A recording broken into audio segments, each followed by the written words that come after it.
આદર કર્યો. તેથી તેમણે તેમના દુશ્મનોને તેમને કેદમાં લઈ જવા દીધા. તેઓએ યરૂશાલેમનો નાશ કર્યો અને ઘણા યહૂદીઓને તેમના દેશ બાબિલ લઈ ગયા. બાબિલના યહૂદીઓમાંનો એક હતો.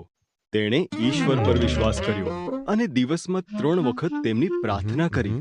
દેવે દાનિયેલને આશીર્વાદ આપ્યો અને તે દેશનો એક શક્તિશાળી નેતા બન્યો.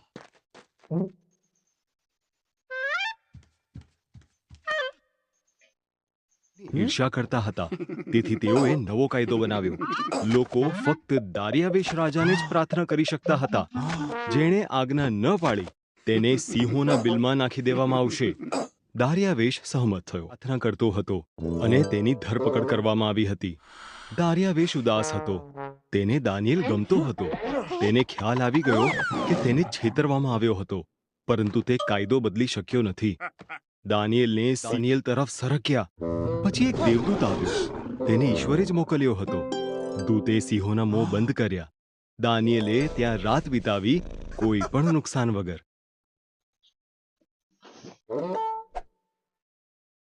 દારિયાવેશ એ જોવા માટે ગયો કે દાનિયેલ જીવંત છે કે નહીં. દેવે મને બચાવવા એક દેવદૂત મોકલ્યો, દાનિયેલે કહ્યું. રાજા રોમાંચિત થઈ ગયા. દાનિયેલને બિલમાંથી બહાર કાઢવામાં આવ્યો.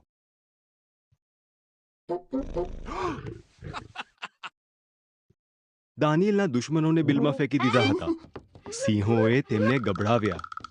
રાજા દારિયાવેશે તેના રાજ્યના દરેકને દાનિયેલના શક્તિશાળી જીવંત દેવનું સન્માન કરવા કહ્યું.